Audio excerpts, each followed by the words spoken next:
Hello दोस्तों, तो चलिए शुरू करते हैं नवीन सर द्वारा चलाई गई नाइक सीरीज़ के प्रैक्टिस नंबर 2 के हैंड रिटन नोट्स के साथ फास्ट रिवीजन की। तो हमारा पहला क्वेश्चन है कि भारत में अधिकांश शास्त्रीय नृत्य रूपों की उत्पत्ति कहाँ से हुई है। तो वो है हमारी नाट्यशास्त्र से हुई है, जिसके लेखक हैं भरत मुनि। जिसमें 36 तो अध्याय हैं और यानी कि चैप्टर हैं, और काव्य पंक्तियाँ हैं 6000। अगला क्वेश्चन है, मणिपुरी के नृत्य के मर्दाना पहलू को क्या कहा जाता है। जो मणिपुरी हमारा नृत्य है उसके मर्दाना पहलू को चोलोम कहा जाता है, जिसके वाद्य यंत्र हैं पुंग और करताल। शास्त्रीय नृत्य कितने हमारे, वो हैं 8। और इसमें परेंग परेंग मायवा रास ये भी शास्त्रीय नृत्य के चोलोम पहलू से ही संबंधित रखते हैं। अगला, मणिपुरी शास्त्रीय नृत्य पर आधारित है, क्या क्या आधारित है। तो उस पर आधारित है हिंदू वैष्णव प्रसंग, राधा और कृष्ण का प्रेम। और इसके जो मणिपुरी शास्त्रीय नृत्य है इसके जो कलाकार हैं वो हैं झावेरी बहनें, यानी कि झावेरी सिस्टर्स भी हम कहते हैं इनको, जिनमें 4 सिस्टर्स हैं ये, जिनका नाम है दर्शना, नैना, रंजना और सुवर्णा। क्या नाम है? दर्शना, नैना, रंजना और सुवर्णा। और इनमें अन्य कलाकार भी हैं जिनके नाम हैं चारू माथुर, विनु देवी, निर्मला मेहता और सरिता मेहता। मेहता रूट वर्ड इसमें याद रख लेंगे, जो मणिपुरी नृत्य का रूट वर्ड है। और इसमें जो झावेरी बहनें हैं, उनके गुरु हैं विपिन कुमार सिंह हैं झावेरी बहनों के गुरु। और यहाँ पे हमने एक ट्रिक लिखी है कि जिन नामों के साथ गुरु और सिंह जुड़ा होता है वे मणिपुरी नृत्य से संबंधित रखते हैं, जैसे गुरु विपिन कुमार सिंह, गुरु नल कुमार सिंह, गुरु अमली सिंह। अगला क्वेश्चन है हमारा, छऊ लोक नृत्य की कितनी प्रमुख शैलियाँ हैं। तो छऊ लोक नृत्य की 3 प्रमुख शैलियाँ हैं, जिसमें पहली है सरायकेला, और दूसरी है मयूरभंज, और तीसरी है पुरुलिया। सरायकेला है जो वो है हमारी झारखंड की, मयूरभंज उड़ीसा की, और पुरुलिया पश्चिम बंगाल की। छऊ लोक नृत्य को अर्धशास्त्रीय नृत्य कहा, किसने कहा भाई? ये कहा हमारी संगीत नाटक अकेडमी है, जिसकी स्थापना 1953 में हुई और जिसका हेडक्वार्टर दिल्ली में है। इसने 8 क्लासिकल डांस बताए, यानी कि शास्त्रीय नृत्य 8 बताए हैं, और 9वां अर्धशास्त्रीय संगीत छऊ को बताया है। लेकिन हमारी जो संस्कृति मंत्रालय है, अकेडमी है एक, वो कहती है कि हमारे 9 शास्त्रीय नृत्य हैं। 9 शास्त्रीय नृत्य में उसने 9वां छऊ को बताया है। अब छऊ के कुछ प्रमुख कलाकार हैं जिनके नाम हमें याद रखने हैं, वो हैं पहले मकर ध्वज दरोगा, दूसरे केदारनाथ सिंह और तीसरे सुवेंद्र नारायण। ये जो तीनों हैं, इनको तीनों को पद्मश्री मिल चुका है। और पद्मश्री जैसे हमारे जो प्राइज डिस्ट्रीब्यूशन प्राइज सेलिब्रिटी है, तो उसमें सबसे पहले नंबर पे आता है भारत रत्न, दूसरे नंबर पे आता है पद्म विभूषण, तीसरे नंबर पे आता है पद्म भूषण, और चौथे नंबर पे आता है पद्म श्री। तो इसमें जो छऊ के प्रमुख कलाकार थे, ये मकर ध्वज दरोगा, केदारनाथ सिंह और सुवेंद्र नारायण, इन तीनों को पद्मश्री मिल चुका है। ये छऊ लोक नृत्य के कलाकार हैं। अगला क्वेश्चन की तरफ चलते हैं, द अनफॉरगेटेबल किस गज़ल गायक का अर्ध संगीत है। तो जो हमारे जगजीत सिंह थे, वो एक गज़ल गायक थे जिनका ये अनफॉरगेटेबल गज़ल गायक का संग्रह था, जिसमें 2003 में उनको पद्म विभूषण मिला। और ये जो गाना है चिट्ठी ना कोई संदेश, ये इन्हीं का गाना है। और हम कुछ प्रमुख अन्य गज़ल गायों के नाम याद रखेंगे, जिसमें बेगम अख्तर, मन्ना डे, पंकज उदास हैं। नेक्स्ट क्वेश्चन की तरफ चलते हैं। अगला क्वेश्चन है हमारा कि दीपिका रेड्डी का संबंध किस शास्त्रीय नृत्य शैली से है। तो दीपिका रेड्डी का संबंध कुचिपुड़ी से है, जो कि आंध्र प्रदेश का शास्त्रीय नृत्य है। इसके कुछ प्रमुख कलाकार हैं, जैसे राधा रेड्डी, भावना रेड्डी, कौशल्या रेड्डी। इसमें हमें रेड्डी रूट वर्ड याद रख लेना है कुचिपुड़ी से। तो इसमें हमारे लगभग कुछ प्रमुख कलाकार के नाम याद हो जाएंगे, राजा, राधा, भावना, कौशल्या, और एक विजय प्रसाद हैं कुचिपुड़ी के, और एक हलीम खान है। अगले क्वेश्चन की तरफ चलते हैं, भारत ने दूसरी बार एशियन खेलों का आयोजन किस वर्ष में किया था। तो भारत ने दूसरी बार एशियन खेलों का आयोजन 1982 में किया था। कब किया था? 1982 में। पहली बार भाई कब किया? तो फिर पहली बार किया था 1951 में। तो जो हमारे एशियन गेम्स हैं उनमें जनरली 4 साल बाद होते हैं। एक गेम हो जाएगा, जैसे अपना एक गेम हो गया 2002 में, तो अगला 2006 में, तो ऐसे 4 साल बाद होते हैं। तो हमारा जो पहली बार एशियन गेम हुआ था वो हुआ था भारत में, और भारत में 1951 में नई दिल्ली में हुआ था, जिसका उद्घाटन राजेंद्र प्रसाद ने किया था, जिसमें भारत की रैंक दूसरी आई थी, जिसमें हमने 15 गोल्ड जीते थे, और पहली रैंक आई थी जापान की, जिसने 24 गोल्ड जीते थे। अगला है दूसरी बार कब हुआ, तो दूसरी बार हुआ मनीला फिलीपींस में 1954 में, और यहाँ ये 3 साल बाद हुआ था। वैसे जनरली 4 साल बाद होता है, लेकिन यहाँ 3 साल बाद हुआ था। और तीसरा हमारा एशियन गेम हुआ था वो 1958 में टोक्यो जापान में हुआ था। तो पहली बार 1951 में भारत में एशियन गेम्स हुए, और दूसरी बार जो हुए वो हुए 1982 में, जिसमें नाइन्थ एशियन गेम्स का क्रम था, और जिसमें शुभंकर था, अप्पू भाटी, और जिसमें भारत की रैंक आई थी 5वीं। पहले में कितनी आई थी, याद रखना है हमको। जो हमारे में पहले में जो भारत की रैंक आई थी वो आई थी दूसरी, और जो हमारा 5वां, मतलब भारत में जो दूसरी बार एशियन गेम्स 1982 में हुए, उनमें जो भारत की रैंक आई थी वो आई थी 5वीं।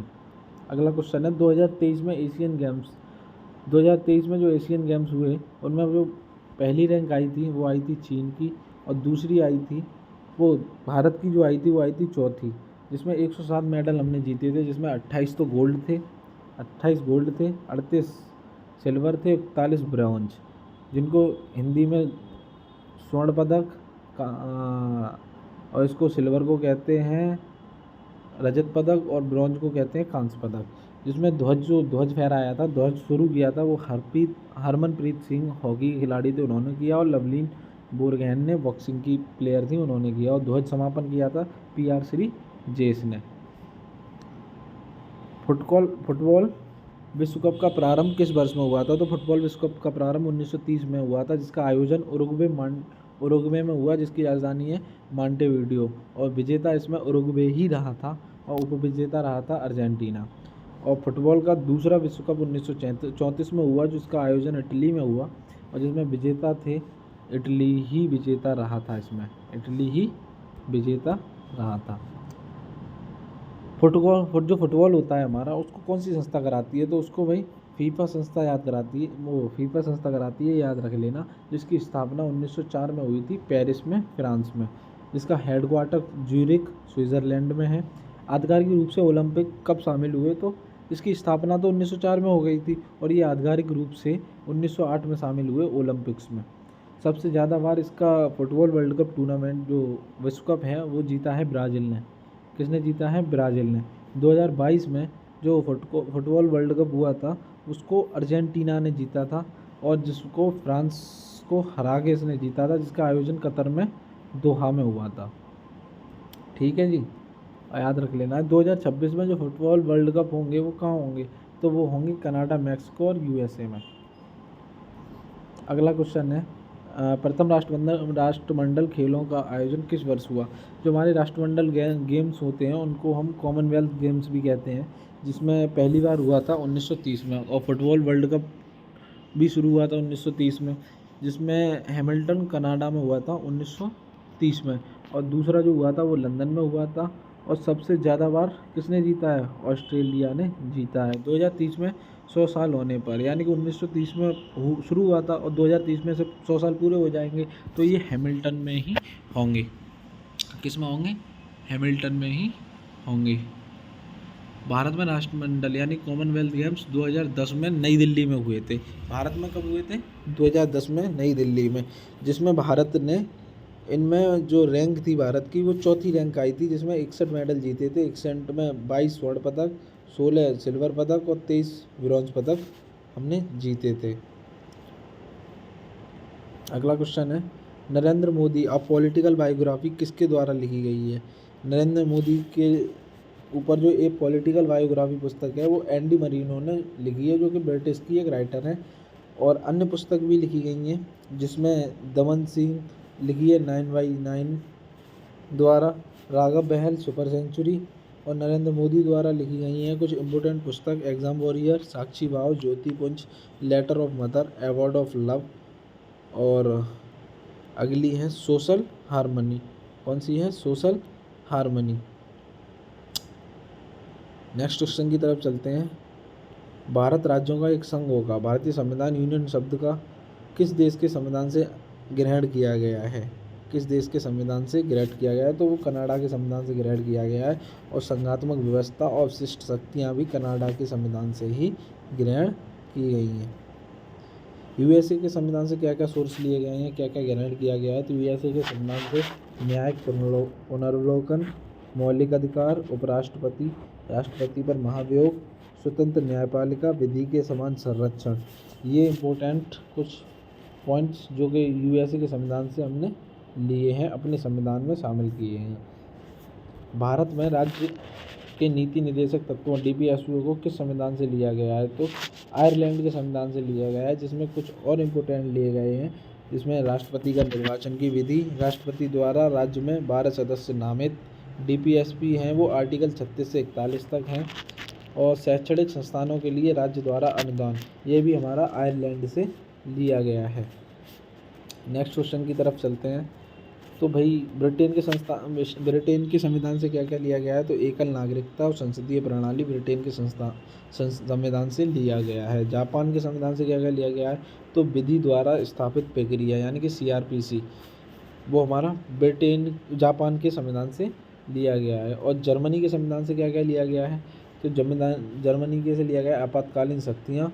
और जर्मनी का जो संविधान है उसको हम बीमर कहते हैं। क्या कहते हैं? बीमर कहते हैं। अगला है ऑस्ट्रेलिया से संबंधी सूची की अवधारणा, प्रस्तावना, भाषा और संयुक्त बैठक, जॉइंट मीटिंग, जो कि 48/108 में है, वो ली गई है। साउथ अफ्रीका से क्या क्या लिया गया है? साउथ अफ्रीका से लिया गया है संविधान का संशोधन। जो हम कॉन्स्टिट्यूशन अमेंडमेंट करते हैं, यानी कि संविधान संशोधन जितने भी होते हैं वो साउथ अफ्रीका से लिए गए हैं। आर्टिकल 368 में इसका पुनर्विच्छेद है। रूस के संविधान से क्या क्या लिया गया है? तो रूस के से लिया गया है मौलिक कर्तव्यों को, और जिसमें हमारी फंडामेंटल ड्यूटीज़, मौलिक कर्तव्यों को हम कहते हैं, जिसमें 42वें संविधान संशोधन 1976 में इसको ऐड किया गया था। और 11वां मौलिक कर्तव्य से तो 10 थे, और 11वां मौलिक कर्तव्य 86वें संविधान संशोधन 2002 में जोड़ा गया। और पंचवर्षीय योजना, ये सब रूस के संविधान से लिया गया है। फ्रांस से स्वतंत्रता, समता और बंधुता, ये ली गई है। फ्रेंच रिवॉल्यूशन फ्रांसीसी क्रांति से ही लिया गया है, 1789 से 99 तक हुआ था। इंग्लैंड से क्या क्या लिया गया है? तो विधि के समक्ष समानता ली गई है। नेक्स्ट क्वेश्चन है, नवपाषाण काल में खाद्यान्नों की कृषि सर्वप्रथम प्रारंभ हुई, और पहिए का आविष्कार नवपाषाण काल में हुआ। पुरापाषाण काल में क्या क्या हुआ? आग की खोज हमारी पुरापाषाण काल में हुई। जो नेक्स्ट क्वेश्चन है, इनाम गांव भारत के किस राज्य में स्थित है? वो है महाराष्ट्र में। इनाम गांव हमारा महाराष्ट्र में स्थित है। और कायथा मध्य प्रदेश में, दायमाबाद महाराष्ट्र में। जो सिंधु घाटी सभ्यता का सबसे दक्षिणी बिंदु है वो है दायमाबाद, जो कि महाराष्ट्र में स्थित है। चिरांद कहाँ स्थित है? वो है बिहार में। और सुतकोडरा है गुजरात। और पांडरी भी एक स्थान है जो कि गुजरात में स्थित है। हुलास उत्तर प्रदेश। यूपी पुलिस के लिए मोस्ट इम्पोर्टेंट है ये, इसको याद रख लेना हुलास को। और जो राखी गढ़ी है वो हरियाणा, बालू हरियाणा में है। अभी हाल ही में दुनिया का सबसे बड़ा हड़प्पा संग्रहालय बन रहा है राखी गढ़ी में। कहाँ बन रहा है? राखी गढ़ी में। तो ये करंट का क्वेश्चन है, उसको याद रख लेना। मे बी ये पॉसिबल कि ये आ सकता है। हड़प्पा सभ्यता के किस स्थान से जल संरक्षण के शास्त्र मिले हैं? तो वो है धौलावीरा। हड़प्पा सभ्यता की धौलावीरा से, जो कि गुजरात में है, यहाँ से जल संरक्षण के साक्ष्य मिले हैं। तो खेल के साक्ष्य भी यहीं से मिले हैं। यहाँ एक स्टेडियम भी है, इसके साक्ष्य भी मिले हैं। अगला क्वेश्चन है, स्वतंत्र प्राप्ति के पश्चात भारत में उत्खनन संदर्भ स्थल है। जो हमारा भारत देश है वो आज़ाद हुआ, उसके बाद जो खोज हुई थी वो हुई थी रोपड़, 1950 में खोजा गया था। जो BB लाल खोजकर्ता थे इसके, और आधुनिक नाम इसका रूपनगर है, रोपड़ का। किसका? रोपड़ का रूपनगर है, जो पंजाब में है, सतलज नदी के किनारे पर। हड़प्पा सभ्यता की खोज कब हुई? तो हड़प्पा सभ्यता की खोज 1921 में। सिंधु घाटी सभ्यता का सबसे पहले खोजा गया स्थान था हड़प्पा सभ्यता। हड़प्पा है, जिसको हम हड़प्पा सभ्यता कहते हैं, ये सबसे पहले खोजा गया था 1921 में, जिसकी खोज दयाराम साहनी द्वारा रावी नदी पर हुई थी। और मोहनजोदड़ो जो है वो 1922 में खोजा गया RD बनर्जी द्वारा सिंधु नदी पर। और कुछ और इम्पोर्टेंट स्थान है, जैसे हमारा कालीबंगा है जो कि राजस्थान में है, वो घग्गर नदी के किनारे पर है। लोथल गुजरात, ये भोगबा है, ये सबसे पुराना बंदरगाह था लोथल बंदरगाह। और रोपर सतलज नदी पर। नेक्स्ट क्वेश्चन है कर्क रेखा किन राज्यों से होकर गुजरती है? तो इसके लिए ट्रिक याद रख लेना, मित्र फॉर गंचाजार, मित्र फॉर माँ के लिए होगा मिजोरम, ताप्रा फॉर त्रिपुरा, राजस्थान, पश्चिम बंगाल, गुजरात, मध्य प्रदेश और छत्तीसगढ़। ये 8 राज्य हैं जिनसे होकर कर्क रेखा गुजरती है, हमारे भारत के 8 राज्यों से। नेक्स्ट क्वेश्चन है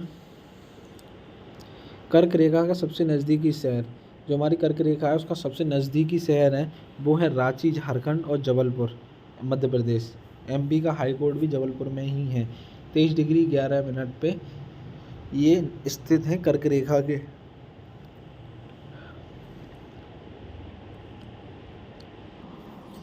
हमारा नेक्स्ट क्वेश्चन है भारतीय मानक समय रेखा IST जिसे हम कहते हैं, ये 182 डिग्री पर स्थित है, जो 5 राज्यों से होकर गुजरती है। भारत के 5 राज्य वो कौन से हैं, जिसके लिए एक ट्रिक याद रख लेना, यूपी में छतौड़ी आंधी से, यूपी रहेगा, मैं फॉर MP, छत्तीसगढ़, उड़ीसा, आंध्र प्रदेश। और ये जो हमारी कर्क रेखा है ये और ये IST रेखा 82.5 डिग्री, ये एक मुंडा गांव सूरजपुर में एक दूसरे को काटती हैं।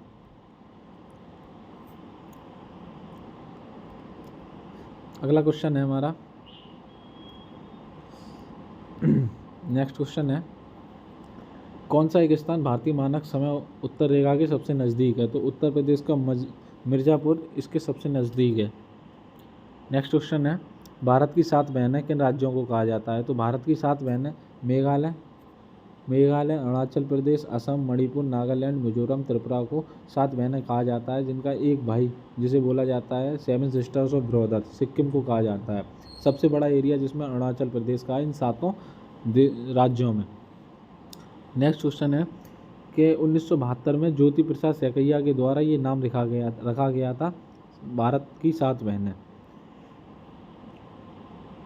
अगले क्वेश्चन की तरफ चलते हैं। अगला क्वेश्चन है भाषाएं बोली जाती हैं। नागालैंड में कौन कौन सी भाषाएं बोली जाती हैं? तो नागालैंड में बोली जाती है कोन्याक, अंगामी, अंग्रेजी। सिक्किम में बोली जाती है गोरखा और अंग्रेजी। और कर्नाटक में कन्नड़। कर्नाटक में एकमात्र भाषा है जो बोली जाती है वो सिर्फ कन्नड़ है। और त्रिपुरा में कोकबोरोक और बंगाली। और बंगाली इसलिए बोली जाती है त्रिपुरा में क्योंकि ये तीनों तरफ से बंगाल से घिरा हुआ है त्रिपुरा। नेक्स्ट क्वेश्चन की तरफ चलते हैं।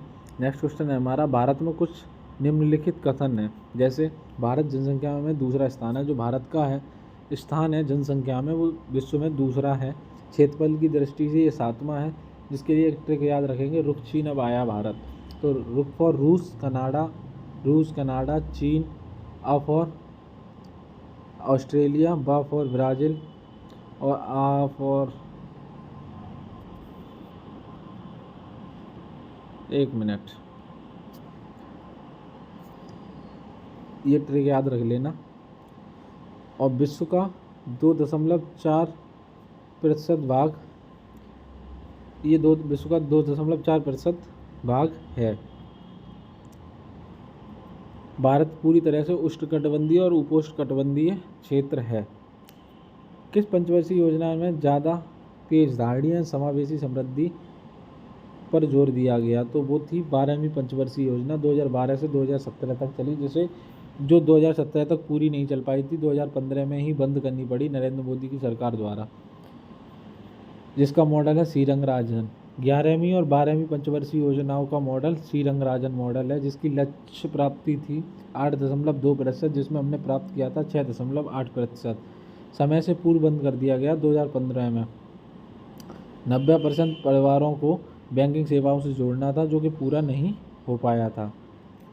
अगला क्वेश्चन है अनवरत योजना कब लागू हुई? तो अनवरत योजना 1 अप्रैल 1978 को लागू हुई, जिसमें हम रोलिंग प्लान भी इसी को कहते हैं। और ये गुन्नार मेडल द्वारा पारित किया गया था इसको। और ट्राइसेम योजना इसी योजना पर समय पर पारित हुई थी, जिसमें 18 से ये अनवरत योजना में 18 से 35 वर्ष के युवाओं को तकनीकी कौशल की बात की गई थी, जिसमें किसमें की गई थी, अनवरत योजना में। किस पंचवर्षीय योजना के दौरान खादी एवं ग्राम उद्योग आयोग का गठन किया गया? तो दूसरी पंचवर्षीय योजना। और ये एक्ट कब आया था? जो 1956 में आया था, हेडक्वार्टर जिसका मुंबई में है। द्वितीय पंचवर्षीय योजना 1956 से 1951, इसमें औद्योगिकरण और सार्वजनिक क्षेत्र पर ज़्यादा बल दिया गया था। नेक्स्ट क्वेश्चन है प्रमुख इंडस्ट्रीज, जिसमें द्वितीय पंचवर्षीय योजना में जो प्रमुख इंडस्ट्री लगाई गई थी, यानी कि औद्योगिकरण लगाया गया था, वो था राउरकेला उड़ीसा में, जर्मनी 1959 में लगाया गया था। भिलाई छत्तीसगढ़ रूस के आधार पर लगाया गया था 1959 में। दुर्गापुर पश्चिम बंगाल ब्रिटेन। नेक्स्ट क्वेश्चन है 5 ईयर प्लान मॉडल। तो जो पहला मॉडल है वो हमारा हैरोल्ड डोमर मॉडल पर आधारित है, दूसरा महालनोबिस में आधारित है, तीसरा एस चक्रवर्ती, चतुर्थ अशोक रुद्र मॉडल, पाँचवा दुर्गा प्रसाद, ऐसे ही याद रख लेने। और 11वां 12वां श्रीरंग राजन मॉडल पर। आपको ऐसे के ऐसे ही नोट्स छाप लेने हैं। पहले नवीन सर की जीएस की क्लास देखनी है, उसके बाद सेम डिट्टो ऐसे ही नोट्स छाप लेने हैं। सारा डाटा उनके मुंह से निकला हुआ एक एक क्वेश्चन इसमें है, जो वनडे एग्जाम के लिए मोस्ट इम्पोर्टेंट है। अगला है पंचवर्षीय योजना 1974-1968 का क्या उद्देश्य था? तो मुख्य उद्देश्य था इसका गरीबी हटाओ। इसमें मोरारजी देसाई की सरकार चल रही थी, इस समय ये प्रधानमंत्री थे, जिसमें 20 सूत्रीय कार्यक्रम चलाया गया, न्यूनतम आवश्यकता कार्यक्रम चलाया गया, काम के बदले अनाज, इसी योजना के तहत ये प्रोग्राम चलाया गया था, जिसका लक्ष्य था 4.8 और ये प्राप्त हुई थी हमें 4.8। ये पूरी तरह से सफल योजना थी। अगला है भौतिक राशियाँ, यहाँ से साइंस शुरू होता है। तो भौतिक राशियाँ एक्सीलरेशन यानी कि त्वरण की जो भौतिक राशि है वो मीटर पर सेकंड स्क्वायर है। फोर्स की न्यूटन है, यानी कि बल की न्यूटन है। वर्क डन कार्य की है जूल, और आवेग इम्पल्स की है न्यूटन सेकंड। अगला क्वेश्चन है एक्वा रेजिया अम्लराज सोने की धातु को चमकाने के कार्य में प्रयोग होता है। प्लेटिनम और सोने को भी ये गला देता है, जिसमें एक्वा रेजिया जो अम्लराज है वो HNO3 और HCl से मिलकर बना होता है, जिसमें HNO3 जो होता है वो हमारा 25% होता है और HCl 75% होता है। HNO3 के पास HCl के पास 1 पावर है, यहाँ पे 3 पावर है, इसको इधर ले जाएंगे तो ये 1/3 यानी कि ये 25% हो जाएगा HNO3 और HCl हो जाएगा इसमें 75%, जिससे 100% अम्लराज बनेगा। और HNO3 का यूज होता है विस्फोट बनाने में भी। नेक्स्ट क्वेश्चन है pH वैल्यू ऑफ मिल्क। तो जो हमारे मिल्क की pH वैल्यू होती है वो 6.4 से 6.8 और इसका सही माप देखा जाए तो 6.6। इनके बीच में कोई भी आए तो आपको टिक कर देना है। अगर तापमान बढ़ता है तो pH की वैल्यू पर क्या फ़र्क पड़ेगा? अगर तापमान बढ़ेगा तो pH का मान घटेगा, और अगर तापमान घटेगा तो pH का मान बढ़ेगा। तो pH value of HCl hydrochloric acid जो हमारे पेट में होता है उसका होता है pH मान 0। नींबू का होता है 2.3 से 2.4। कॉफ़ी का होता है 4.5 से 5.5। जो शुद्ध वाटर है वो न्यूट्रल होता है, उसका pH मान होता है 7। और ब्लड और आंसू का होता है 7.4 और समुद्री वाटर होता है उसका होता है 8.4। NaOH का होता है 14। आगे है साइनोकोबालमीन B12 बी कॉम्प्लेक्स यानी विटामिन बी का B12 बी कॉम्प्लेक्स का B12 है, जिसको केमिकल नेम है साइनोकोबालमीन। विटामिन B6 का नाम है पैराडॉक्सिन। विटामिन B2 का है राइबोफ्लोविन। विटामिन C का है एस्कॉर्बिक एसिड। विटामिन B1 का है थायमीन। विटामिन B3 का नाइसिन और विटामिन B9 का है फॉलिक एसिड। और विटामिन B7 का है बायोटीन यानी कि VH, जिससे हमारे बाल गिरते हैं, जिसकी कमी से। नेक्स्ट क्वेश्चन की तरफ चलते हैं। अगर आपसे पूछा जाए कि असम के जो CM हैं वो कौन है, तो असम के CM हैं वो हैं हेमंत विश्वकर्मा। और असम के राज्यपाल हैं गुलाब चंद कटारिया, और जिसकी राजधानी है दिसपुर। जिसमें राज्यसभा की सीटें 7, लोकसभा की 14 और विधानसभा की 126 हैं। आगे अगला क्वेश्चन है हमारा विटामिन की कमी से रोग। तो जो विटामिन B1 है जिसका केमिकल नेम है थायमीन, उसकी कमी से जो रोग होता है वो होता है बेरी।